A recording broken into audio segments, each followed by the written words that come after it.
coming up with your idea and value proposition is the most important component of this. Building a course business is building a house. The cement foundation of it, that's your value proposition, your mission statement, and the idea. Everything then is built from that.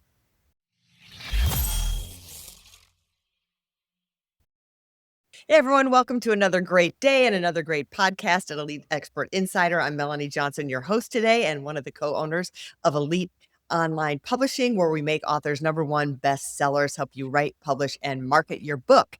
All right, so today, I love this podcast today because we talk about how to leverage the content from your book, right? If you're an expert at something and you've come to us and we've got a book for you, now we have a person that is going to teach you how to take all that content, whether you have a book or not. You don't have to have a book to do this, but to leverage your expertise and turn it into multiple other things like courses, memberships, launching different programs with this. And not only does he know how to do this and can teach you how to do this, he had his 8-figure exit from his business, kind of doing the same thing. So Justin Montgomery, welcome to the Elite Expert Insider podcast. Thanks for coming today.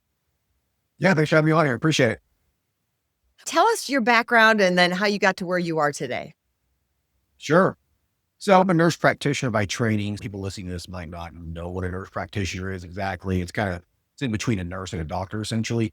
Nurse practitioners can prescribe medications, diagnose you, order tests, etc. So I became a nurse practitioner back in 2013, and working as a nurse practitioner, I got stuck in that time for money trap. Yeah. Working in the emergency department, hospitals and clinics and that sort of thing. So I wanted to break free out of that. I wanted to get out of that trap. And so I started a couple of my own practices, some clinics. Started a couple of men's health clinics, a medical cannabis clinic, and some other things. And I scaled and grew those, had a couple of exits there in terms of selling the practices. And it was still tied to my time. It was still tied to making money. And so I wanted to develop business that was a lot passive in nature, something that I could actually truly scale without having to hire lots of employees. So that's where I fell into online courses now, not just online course business, but online continued education course business. So I started a business called the Elite Nurse Practitioner in 2019, where we would teach nurse practitioners how to start their own practices, basically. So extremely niche. So I used the knowledge I had starting medical clinics myself. And I just basically packaged that knowledge up, and I created courses targeting nurse practitioners, doctors, chiropractors, et cetera, on how to start their own practice. And that business, it just took off. It was just one of those things that was just right place, right time kind of thing. And yeah, grew that business, did over $1 million the first 12 months, blew my mind. And scaled to a high 7-figure kind of business and allowed me to essentially retire before the age of 40. So yeah, so I grew and scaled that business, and here I am now. And because my passion now was to teach people how to do basically what I did there. Walk us through. Courses are popular. Some people are like, oh, I don't want to be a course person. It is a lot of work. It used to be a lot of work because you had to do all the videos, the editing, all that kind of stuff. How are you teaching people to take their knowledge? Give us like the top, I don't know, the first 3 steps, 5 steps, whatever you're willing to tell us of, I'm coming to you with a bunch of information. I'm an expert in a certain field. And how do I turn that into a course? First, the way I set up my program and how I teach people how to do this is, number one is that you have to first develop a rock solid value proposition, mission statement, and an idea first. You're going to just roll off of that. I get a lot of people that I consult and mentor with who have an idea, and when we start really analyzing it and going through some market analysis and start going actually into the idea, it just doesn't make any sense. And they have to basically scrap it, pivot into something else. And that's what I help them with, because coming up with your idea and value proposition is the most important component of this. Building a course business is building a house. The cement foundation of it, that's your value proposition, your mission statement, and the idea. Everything then is built from that. And so that's step number one. So your value proposition is, what value do you propose to the world? Basically means, what's the value you're proposing to a specific group of people? Yeah. And an easy way to determine that is just a simple equation. It's what specific problem affects a specific group of people, and what's my solution to that problem? If you that's developing a value proposition. So That's step number one. Yeah. The technicalities of it, it's just like any other course business, online business. You got to build a website and all that kind of stuff, and marketing funnels, etc. But that component of it is Let's talk about 80% of it. that. Let's talk about that component a little bit. We do the same thing with books. Someone comes to us and they've got 20 ideas, and it's, because if they have a crummy idea, and I don't want to say crummy, they might have a good idea, but if the marketplace, there's no market to sell it, like they're not going to get money selling that idea, right? So you've got to go, hey, like yours, if it's medical, is a really good field because it is for mass people, that it can still be even niche oriented, if that makes sense. But are the dollars there? Are people going to pay for that? Is the problem big enough that someone's going to pay you for it? Wouldn't you say that's what you're saying? Pretty much, exactly. Is there demand? I mean, Exactly. yeah, If there's no demand, right. then why are you going through all the trouble to do it? Why are you going to spend 120 focused hours building something that's just going to fall on deaf ears? Yeah. Like, Or even small, where? like niche is small. Yeah, those people might pay for it, but you're only going to get, versus getting 100,000 people, you're going to get maybe 1,000 or a couple hundred, and that's it. Right, exactly. Yeah, and a lot of people just don't think about that. They think that Yeah. just because they think it's a good idea, that other people are going to think it's a good idea. And they're not. It's not a good idea. Most people don't think it's a good idea. You can't shove an idea down someone's throat. You just can't do it that way. You have to listen to the market and then Right. deliver what they need, right? Whoever it is that you want to target. I don't know everyone in your audience here. If you're a realtor or insurance agent or any kind of entrepreneur, whatever it is, whatever group of people that that you are, whatever profession you're in or whatever, Right. there are problems inside the profession, inside this group of people. What are the problems?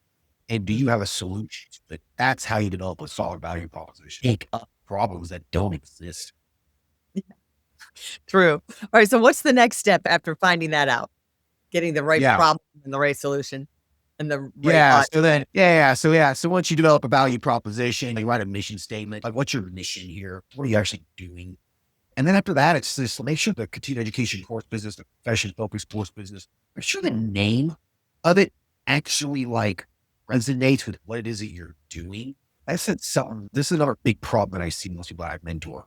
It's such a small detail that people overlook, but it's Yeah. such an important detail. You can't just create a business called blank teaching, blank learning, or whatever. It needs to be something specific to what it is that you do. So the name needs to capture the problem you're solving and who you're solving it for. So really put some thought into the name. And after that, just branding, right? Like then you want to make sure you develop a really robust kind of brand. Yeah. Pick your color scheme, all that kind of standard business stuff, Right. color scheme, design, that sort of thing. Yeah. So after that, it's developing your course. You got to develop a product. And a lot of people, they overlook this, or let me say it this way. They put too much time into developing their product to where they never get it launched. They Uh, try perfecting it. And a year goes by and it's just, dude, you could have launched this 7 months ago, 8 months ago. Like, just get it out there. You can fix problems later. So that is product development. And so you want to make sure you have a solid product because you only have one chance to make an impression. yeah. It needs to be a good one if you want a business that actually scales. And everything you're saying is so similar to people writing a book, right? You've got to have good brand colors. You've got to have a great name. You've got to have in the title, the problem, the solution. We make sure we have all that in the subtitle, very similar. And then what are with AI now and things, how are you best describing them? Do the mechanics of the course to create the course? Are they being on camera? Are you using animation? What's the easiest over hurdle? A lot of us don't want to work so hard anymore. We've got to, yeah, I want to make a course, but I don't want to sit there for 25 hours and doing videos and writing the scripts and all that. If you want an actual authentic, good product, like you really need to record it. I've seen courses before where there's some like AI avatar on the screen talking. It's Yeah. just a scripted thing. And it's just makes me want to pull my hair out. It's just so unauthentic. It's cheap garbage. Like if you truly want to build a 7 or 8 figure course business, you need to be authentic. People really still appreciate the human touch.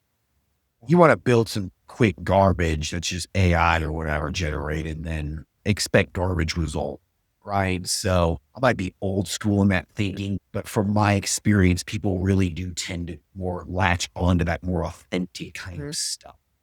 So use AI for sure to help you build the infrastructure, of course. Like you said earlier, when I first started this business, the business that I had an accident from and stuff, um, when I created my first courses in 2019, 2020, even 2021, ChatGPT AI wasn't really a thing. Just Right. really wasn't. Yeah, I had to write everything myself. I had to create the slide deck myself. I had to like I did everything myself, 100%. And now with using AI, you can help build out the infrastructure of the course so fast that it can be done in 75% of the time that what it used to take.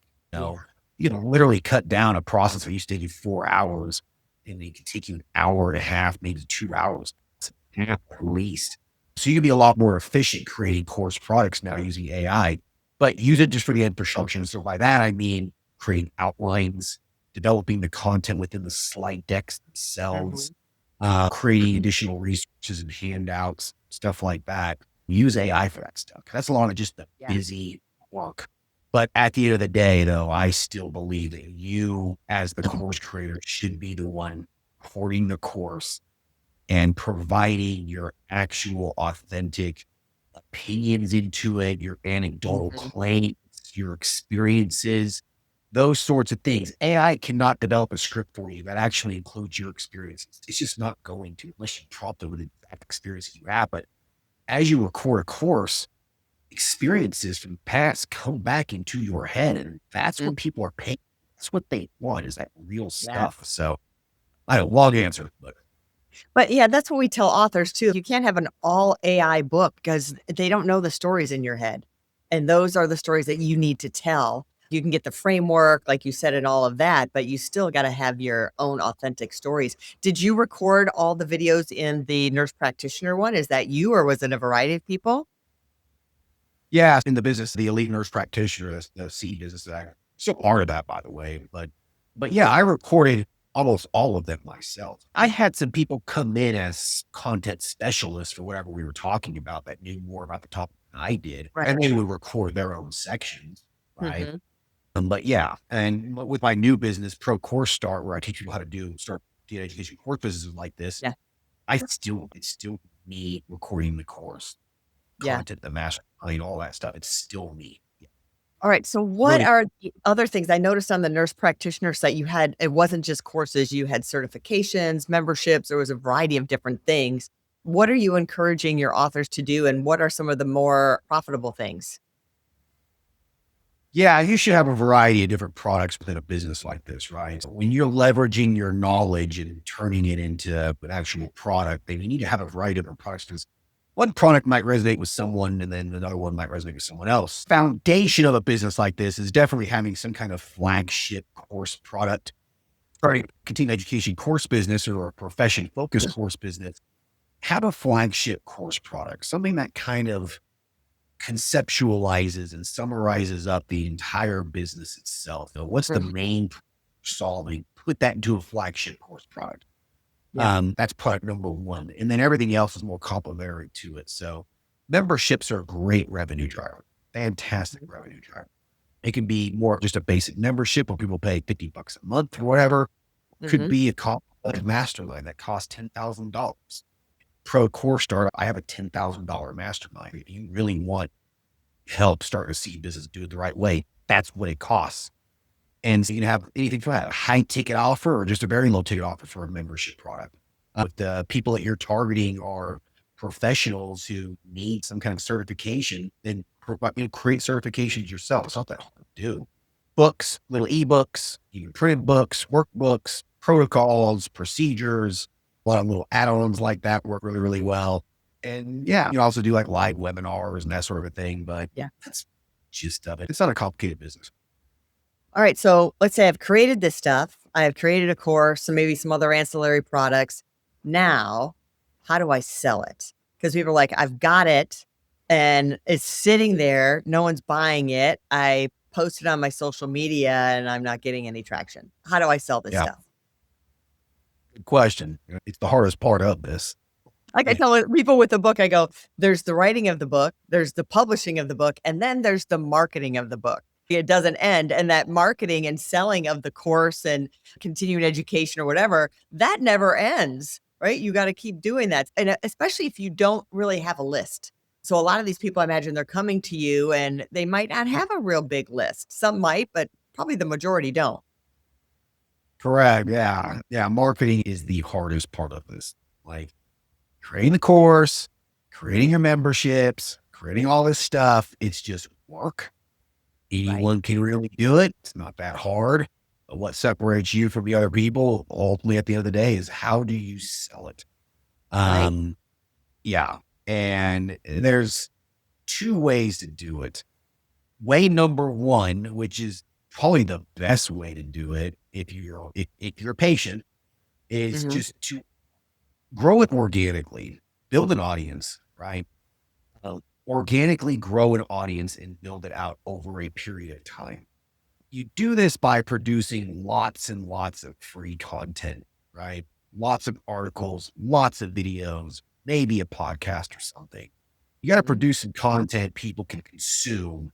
This serves a multitude of purposes. Number one, it builds your credibility.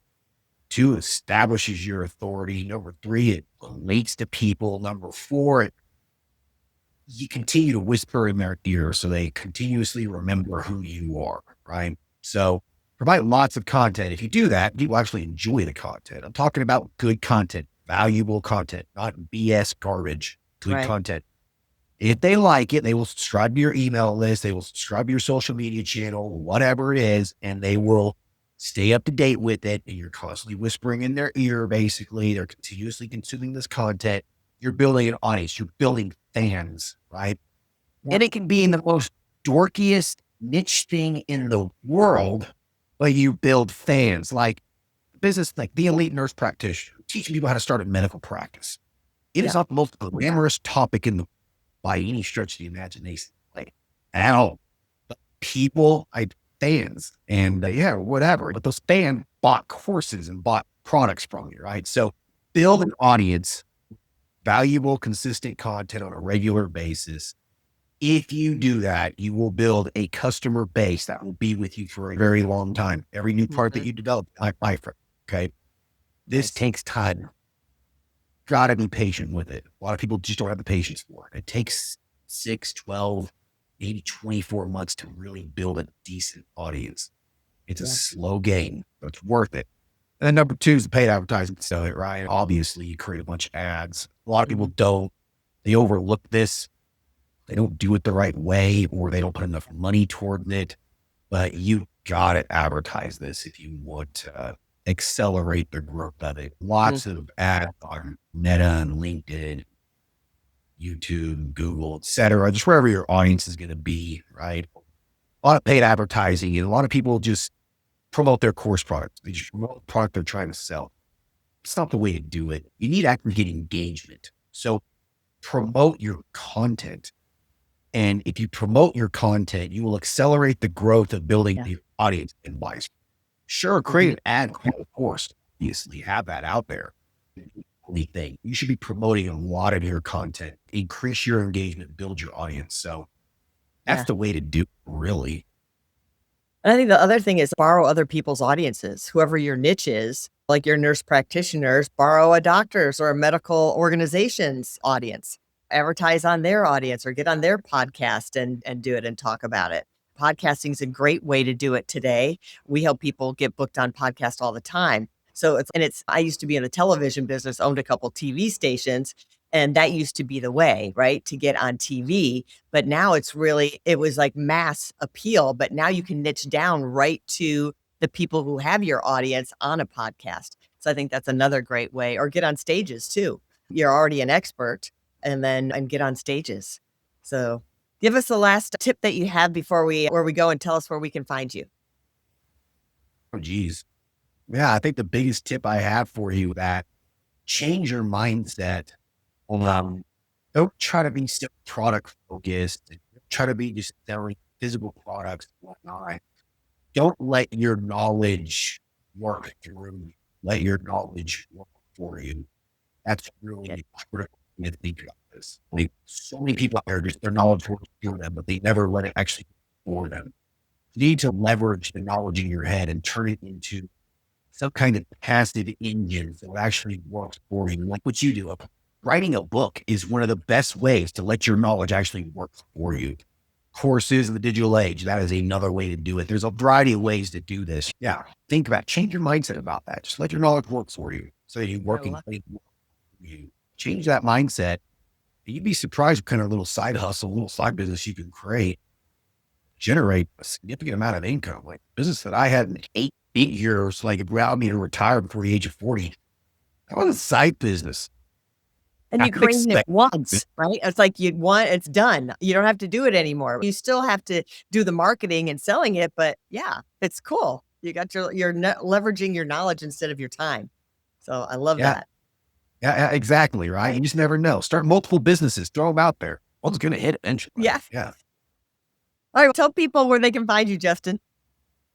Yeah. Just www.procoursestart.com. That's my new business where I teach people how to start continuing education course businesses, profession focused course businesses. So if you're interested in starting a course business that targets a specific group of people, not just the general public, and you want to teach a very specified skill set, knowledge base, visit procoursestart.com. I'm happy to help you out building it. So you can email me directly too if you're interested. Justin@procoursestart.com.